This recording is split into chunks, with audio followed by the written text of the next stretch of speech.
Hi guys, do not scroll. This is a serious talk. म चाहिँ मेरो opinion मात्र राख्न आएको हो हैन. मन पर्यो भने सुन्दिनु. मन परेन भने त मैले के गर्नु र. प्लस मलाई मतलब पनि छैन मन परेन भने. Honestly भन्दाखेरि. Hate me or love me, I don't care वाला हो म हैन. So मैले के भन्न लागिरहेको थिएँ भन्दाखेरि आजकल यसो अब सोशल मिडियामा गए यता गयो रिलेसनशिप ब्रेक भयो यार भन्छ उता गयो रिलेसनशिप ब्रेक भयो यार अनि कुरा गर्दै जाँदा रुट कज के निस्किन्छ प्रायः जसोको चिटिङ.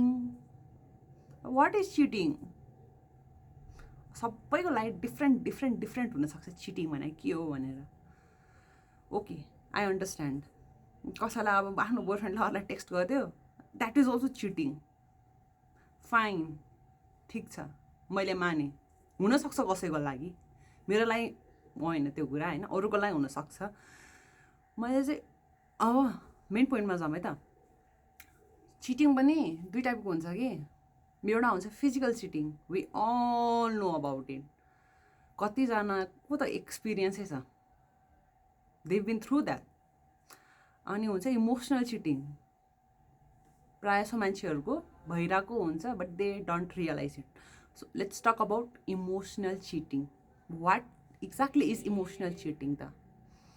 So for me, अब different varieties-हरु छ हैन, मान्छेहरुको डेफिनेसन्सहरु अलग-अलग छ. For me भन्दैछु है मैले.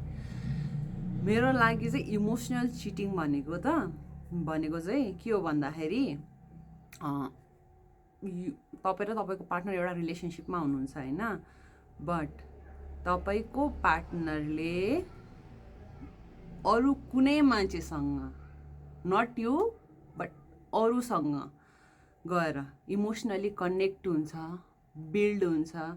तपाईलाई दिनुपर्ने टाइम डाइभर्ट गरेर अर्को मान्छेलाई दिन्छ अनि उसँग इमोसनली बिल्ड हुन खोज्छ, कनेक्सन बिल्ड गर्न खोज्छ भने that is emotional cheating.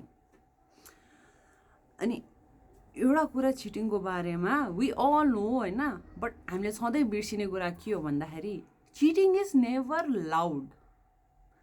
Silently हुन्छ. It starts behind your back. तपाईको रिलेसनसिप ध्वस्तै बनाउँछ कि. हामीले यो कुरा जहिले बिर्सिरहेको हुन्छ कि. सो इफ तपाईको पार्टनरले तपाईलाई आएर हुन्छ नि इमोसनल टाइम दिन सकिरहेको छैन, बट इन्स्टेड अफ द्याट अरू ठाउँमा गएर इमोसनली आफूलाई इन्भेस्ट गरेर राख्नु भएको छ नि, just know that is emotionally cheating. बुझ्नुभयो नि? So if you are not happy with your partner नि, गएर मुखमा भनिदेऊ कि सुन म यो रिलेसनसिपलाई अगाडि बढाउन सक्दिनँ, I have found someone else, यो रिलेसनसिपले काम गर्दैन, म इमोसनल तिम्रो लागि एभाइलेबल हुन सक्दिनँ भनेर क्लियर कट कुरा गरेर रिलेसनसिप एन्ड गर के. साइड चिक्स राख्ने, मेन चिक्स राख्ने. केटीहरू पनि हो है, केटाहरूलाई मात्र बनाएन, केटीहरू दुइटैलाई बनाएको मैले. नगर के. अब मैले भन्दाखेरि त यहाँ क्या सजिलो छ, त्यही सोचिरहेको होला क्या मान्छेहरूले, अहिले त्यही सोचिरहेको होला. Don't worry my friend, I come with solutions also.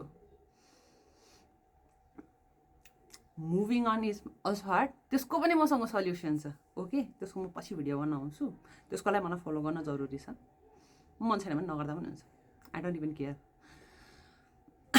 So अगाडि नै तपाईँको पार्टनरलाई अनेस्टली भनिदिने कि, सो द्याट त्यो पेनबाट अलिकति भए पनि हुन्छ नि रिलिफ होस् के. भन्छ नि prevention is better than care. तपाईँको रिलेसनसिपलाई ब्याड वेमा एन्ड गर्नुभन्दा अगाडि नै गएर क्लियर कट कुरा गर्नु मच बेटर वेमा एन्ड हुन्छ कि. बिकज फिजिकली चिटिङ जति हर्ट हुन्छ नि त्यति नै हर्ट इमोसनल चिटिङमा पनि हुन्छ कि. बुझ्यो नि होइन? So basically cheating is never loud. Okay, bye. But wait, सबैको ओपिनियन डिफ्रेन्ट हुनसक्छ. यो मेरो ओपिनियन थियो. तपाईँहरूको ओपिनियन कमेन्टमा आएर भुर्दिहाल्ला हुन्छ. डोन्ट वरी, म सबैको कमेन्ट रिड गर्छु. I read each and every comments. अब लाइक गर्नु अनि सेयर गर्नु, यस्तै यस्तै भिडियो चाहिन्छ भने या फलो गर्नु।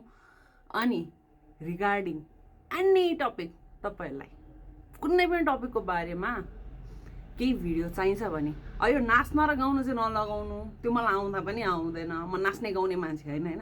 त्यो बाहेक यस्तै अब हुन्छ नि सर्टेन टपिक्सहरू हुन्छ होइन, which you are unclear about, तपाईँलाई त्यसको बारेमा केही इन्फर्मेसन चाहिन्छ भने या त्यो पनि कमेन्टमा हालिदिनु। अब म गुगल विकिपिडिया त होइन होइन, बट स्टिल म आफ्नो लेभल बेस्ट ट्राई गर्छु त्यो टपिकमा भिडियो बनाउनलाई। ओके, अब चाहिँ फाइनल बाई बाई।